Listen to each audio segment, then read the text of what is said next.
Hello friends, welcome to my channel. मुझे आपण मन सहित साड़ी फॉल गोटे वीडियो शेयर करवा जाऊँगी। चलो देखा साड़ी फॉल्स केम लगे।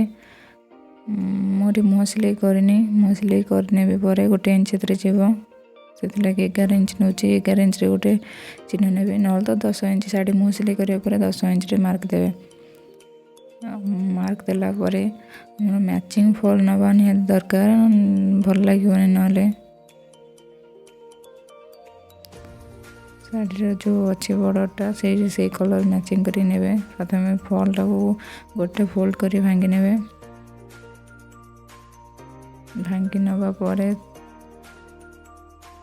11 इंच पाखे रखिकी साड़ी सांगरे अटैच कर रखिए, जमी तलू को न खसी जाए देखा ना सीधा पट को भीतर पटे जमी रहा। आम तल लाइनटा मेसीन रे सिलाई करवा, ऊपर लाइनटा हाथ सिलाई करवा।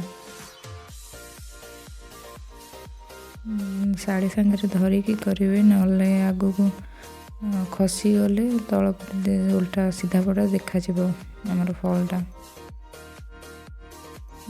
प्रथम तो धीरे धीरे करवा जमी खसी न जाए। टानिंग करेंगे, हल्के धरिए करेंगे।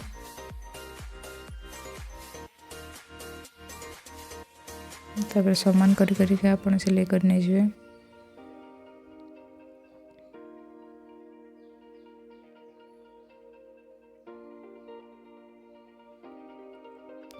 सिलाई करने में लास्ट जाए तापर आम हाथ सिलाई करवा। मैचिंग कलर सूता नहीं जीव गोटे।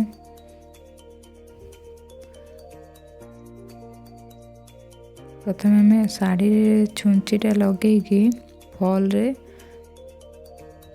तापर फॉल ऊपर को छुंची चढ़ेबे। भीतर जमी सीधा पट को सूतार टिके अंश थाए, बेसी रहिले भल लगे। भीतर जेते बड़ बड़ हो सूतार लंबा, किंतु बाहर पटे सीधा पटे जमी टिके देखा जीवो। हल्के जिते साड़ी फुटाऊँ हल्के की नेबे। तापर यू आमर कलर चेंज हो सूता चेंज करने फास पकई आमर शाढ़ीर कलर जो अच्छी से कलर सूता नहीं जाए गोटे।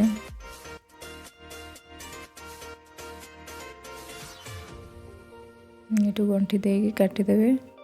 नेवी ब्लू कलर सूता नौ मु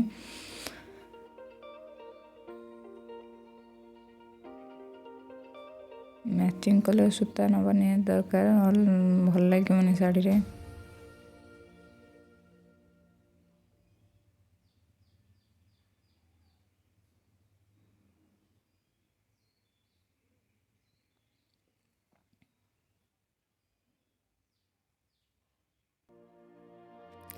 शाढ़ी को मझे मझे साइज करते ना कोचा बहुत कोचा भल लगे। गोटे गोटे करके प्रथम ने आउ शाढ़ी फॉल को धरिकी करेंगे ना से हल्के की नधरले टाणी की धरले कोचा हे भल लगे। फॉल्टा ऊपर पटू देखा कोचा है भाया।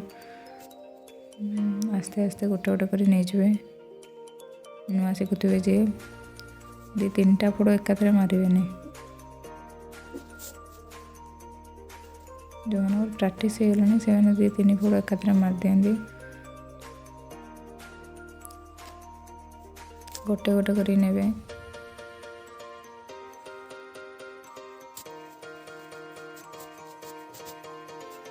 और शाढ़ी को मझे मझे साइज कर दे ना कोचा रही जाए।